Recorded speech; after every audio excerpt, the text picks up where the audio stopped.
considerações ou algumas indagações, se alguém quiser fazer essas indagações. Deixa o microfone livre. Boa noite, doutor. Boa noite, presentes. Com relação, o senhor falou muito sobre direitos humanos. Eu também trabalho assim, no sistema prisional. E a gente acompanha há muito tempo e realmente se fala assim, muito em direitos humanos e tudo mais. Até uma questão até polêmica, que o Congresso está querendo mudar, os deputados suspenderam o auxílio dos detentos. E também essa questão muitas vítimas que vivem de doações dos agressores, as vítimas que muitas vezes vivem de doações. Então, eu gostaria de saber a opinião do senhor a respeito dos direitos humanos nessa questão que é uma polêmica, né, que trava hoje em dia. Se fala muito que os direitos humanos defendem muito o preso, mas esquece das vítimas das agressões. Qual a posição do senhor? Bom, eu diria o seguinte. Uma coisa. O que a gente tem que pensar é o seguinte: a pena não pode ter um caráter perpétuo, certo? Não é porque a pessoa cometeu um crime, por mais bárbaro, por mais hediondo, por mais atroz que ele cometeu, ele vai ter que espiar isso para todo sempre a mim. A lei estabelece um prazo. Mas a lei estabelece um prazo para ele cumprir, e ele tem que cumprir com dignidade. Ele tem que cumprir como ser humano, a essência do ser humano. Sabe o que acontece? O grande problema é que a gente só vê a situação por cima. Você vê ali o fato que o cara praticou, e em cima disso você faz um julgamento. Cada um de nós faz o julgamento que quer fazer, desconhecendo que na maioria das vezes é uma criança que não teve a oportunidade de se desenvolver. Você sabia que uma criança, para se desenvolver intelectualmente de uma situação adequada, na mesma faixa das outras coleguinhas, precisa de ter uma alimentação adequada até os 3 anos de idade? E se ela não tiver, depois disso, ela vai ter problema de aprendizagem, por falta de comida, por falta de vitaminas? Então, quem vê um crime que o cara pratica, ele não consegue fazer a trajetória inversa. Eu não estou querendo com isso justificar o ato que ele praticou. Veja, é a mesma coisa de você falar para a pessoa, vamos supor, é uma situação que as pessoas usam para falar da prostituição. Você é prostituta ou você pratica o ato da prostituição? Alguma coisa do gênero. Quer dizer, uma coisa você vai colocar para a pessoa uma situação um tanto mais degradante. O que eu quero colocar? Que quando você observa a situação do preso, de qualquer crime que ele tenha praticado, por pior que seja o que ele praticou, não significa que ele vai ter que ficar sofrendo as penas do inferno até o resto da vida. Agora, ouça bem, essa questão de direitos humanos para preso, conforme é colocado, que fica muito na cabeça das pessoas que não procuram se informar um pouco mais do que se trata de verdade de direitos humanos, fica-se a impressão de que só os presos têm direitos humanos e as vítimas não. Agora, a situação não é por aí. A gente não pode só ficar em cima da questão, porque cometeu um crime, acabou. O processo já não é uma paga por esse crime. A questão da vítima ela tem que ser resolvida num outro âmbito, que não dentro desse processo penal, ou fazer com que o réu tenha que expiar aquela pena o resto da sua vida. O grande problema é que a mídia sempre faz muito barulho com relação a essa situação, e quando você vê uma situação que acontece, que envolve um crime mais hediondo, uma situação que envolve uma criança, que nem aquela situação no caso do Rio de Janeiro, ou outras tantas situações que a gente vê acontecer aí, não é uma coisa que a gente está acontecendo, é que fica essa questão de dizer, mas está vendo lá, já está a turma dos direitos humanos defendendo o preso. Não são só as pessoas presas que têm direitos humanos, somos todos nós. O problema é que quem está nessa situação tem o menos do menos do menos. Aí não é nem considerada a sua humanidade. considerado naquilo que nos liga, que é a questão da humanidade. E dentro dessa questão, eu sempre faço o seguinte paralelo. Às vezes, eu vou dar um exemplo que não é para chocar não, tá? É só para poder fazer um paralelo com relação a isso que você está falando. Hoje, quando eu saio, estava comentando numa escola, alguma situação assim, muito nítido para mim, quanto pessoa, que existe uma raça humana e algumas pessoas estão abaixo dessa raça humana, não chegaram ainda a ser reconhecidas como raça humana. Isso faz com que a raça humana olhe para quem está para baixo assim, e faz com que quem está aqui olhe para a raça humana assim. E quem está olhando assim, de baixo para cima, pode matar, pode roubar, pode cuspir na sua comida quando está fazendo dentro de casa, pode maltratar a tua filha quando você sai para trabalhar e larga uma pessoa cuidando da sua família dentro de casa, pode tudo. E por que ele pode? Porque ela não se deu conta ainda, ela não conseguiu sentir que ela é ser humano também. Então, se as pessoas não estão se sentindo parte da mesma raça humana, por que eu vou considerar a sua vida? Por que eu vou considerar o seu filho? Por que eu vou considerar a sua comida? Sério? Nós estamos num ponto, eu disse agora há pouco, então a gente muda o nosso foco de olhar e reconhece, gente, se a palavra direitos humanos está gasta, vamos falar uma outra forma de falar?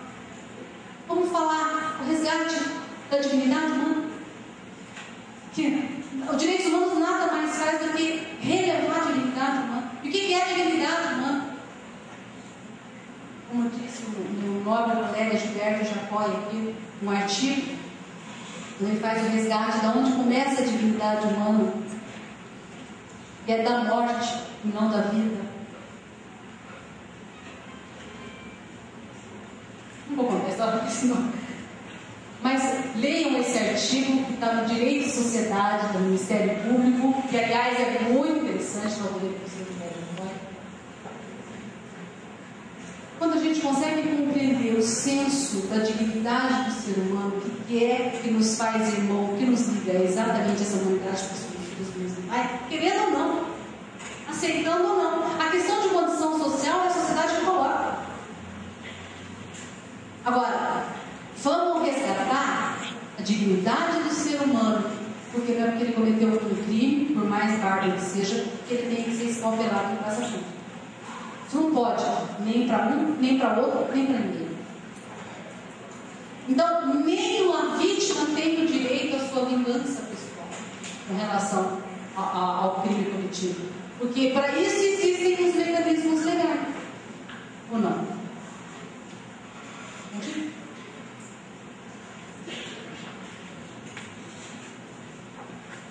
Bom dia.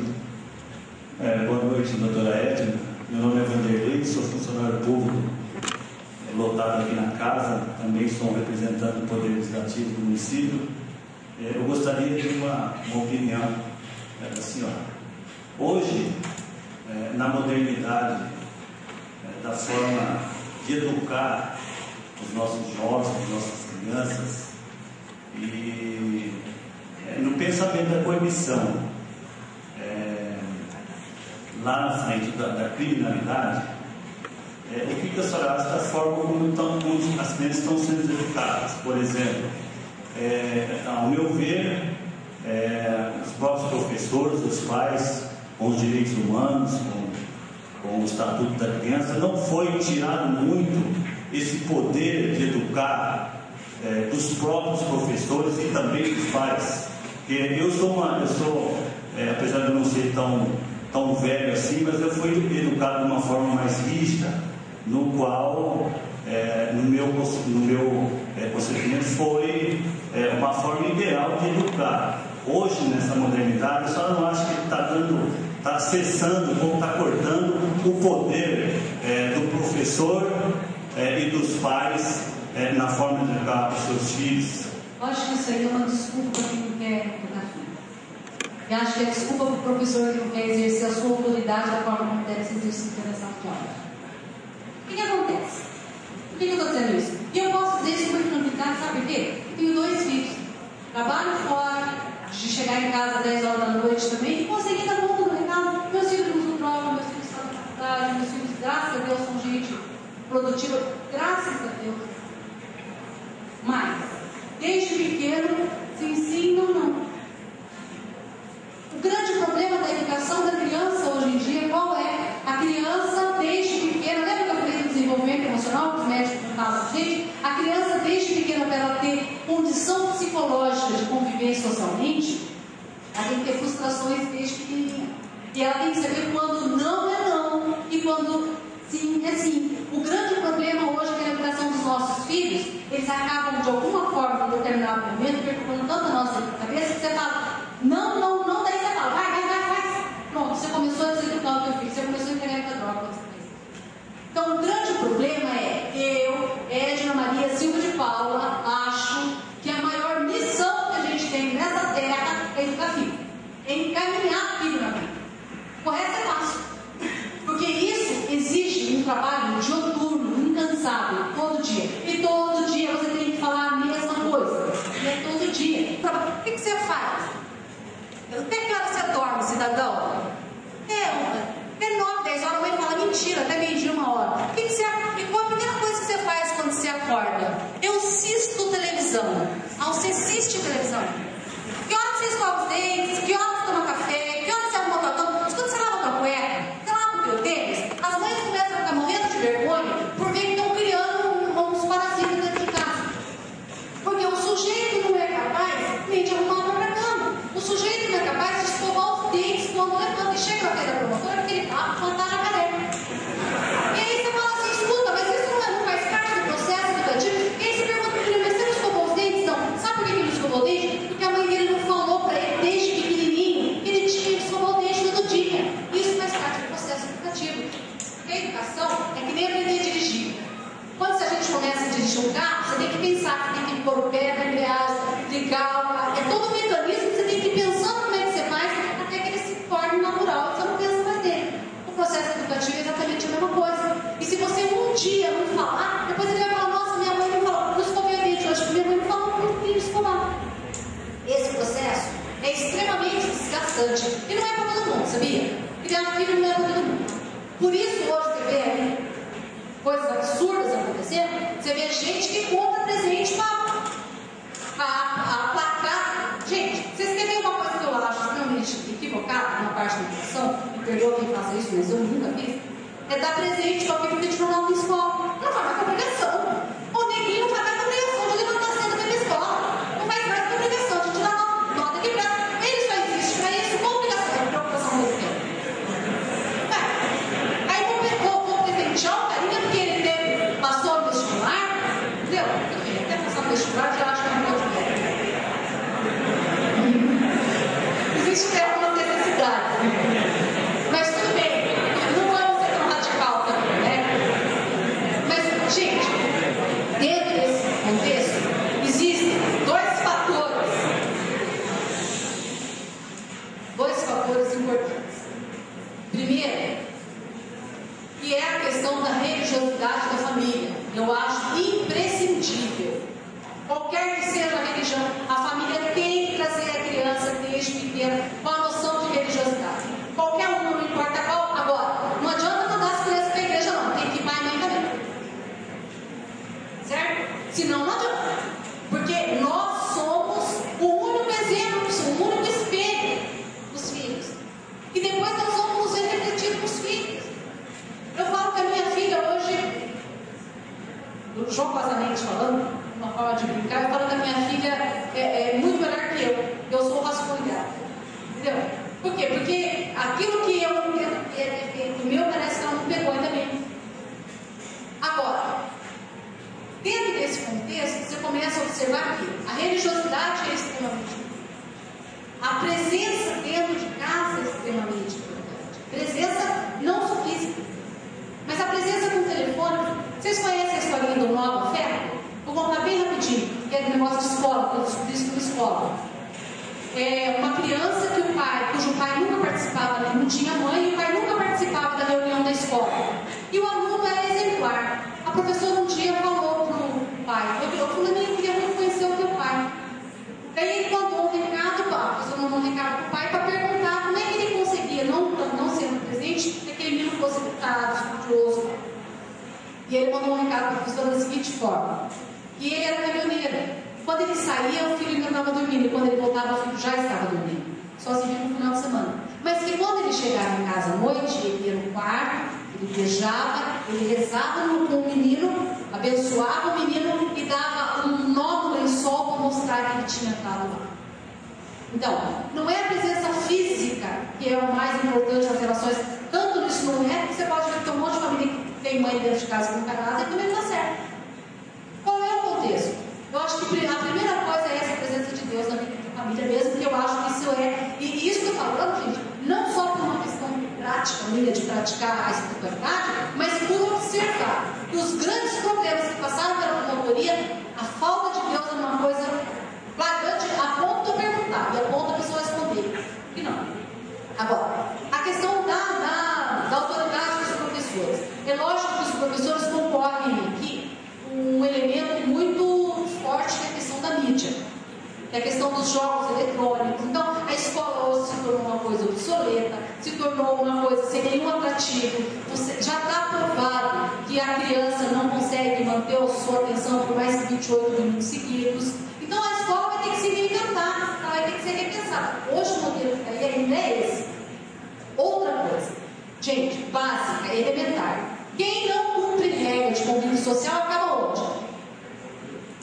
Cadê? E o que a gente está fazendo hoje com as nossas crianças? Ensinando eles que não precisam cumprir regra. O que vai virar dessa sociedade?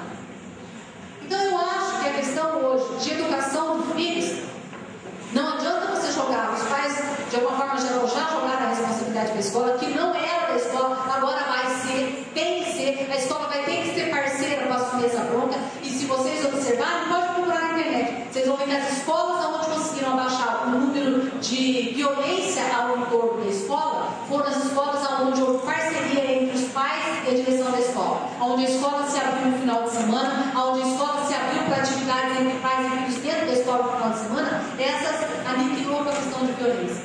E a gente tem alguns exemplos práticos muito interessantes. Tem uma outra coisa também que hoje em dia, não é que está na moda, mas é uma coisa que tem funcionado muito, que é a mediação de conflito. Quem sabe fazer mediação, quem é técnico, mediação de conflito, consegue fazer mediação de conflito?